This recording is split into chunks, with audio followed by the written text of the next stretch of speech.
அனைவருக்கும் வணக்கம்.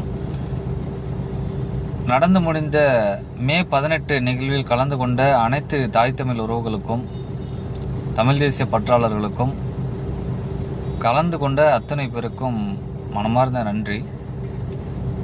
ஒரு பெரும் எழுச்சியாக இந்த கூட்டத்தை நடத்தி முடித்திருக்கிறது நாம் தமிழர் கட்சி.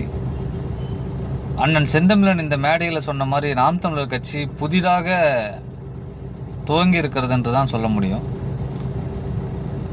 ஏன்னா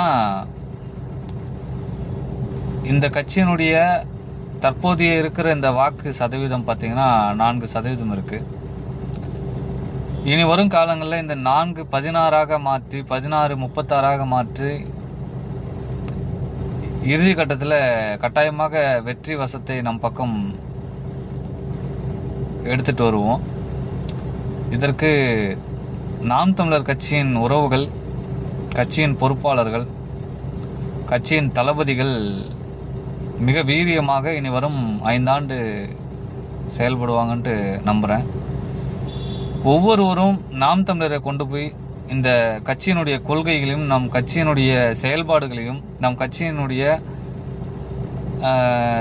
என்னென்ன போராட்டங்களை முன்னெடுத்து மக்களுக்காக நின்று இருக்காங்க அப்படின்ற எல்லா விடங்களையும் இந்த 5 ஆண்டில் நம்ம கொண்டு போய் கடைக்கோடி மக்கள் வரைக்கும் கொண்டு போய் நாம் தமிழர் கட்சி இருக்கிறத சேர்த்தணும்.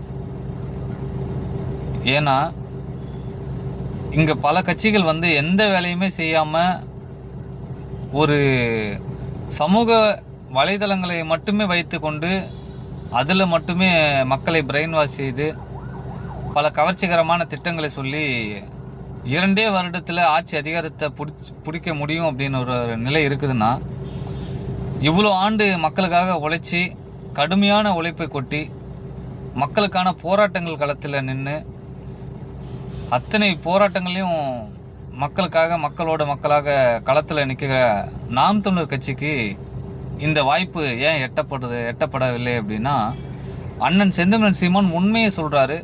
என் மக்களுக்கு இலவசத்தை என்னென்ன கொடுக்க முடியும், இப்போ இருக்கிற தமிழ்நாட்டினுடைய கடன் சுமையில் நம் மக்களுக்கு என்னென்ன இலவச திட்டங்களை கொடுக்க முடியும், இதெல்லாம் இலவசங்கள் இல்லை அப்படின்னு சொல்லிட்டு மக்களுக்கு உண்மையாக சொல்கிறாரு, ஏமாத்தாமல் சொல்கிறாரு. ஆனால் இவர்கள் அப்படி இல்லை.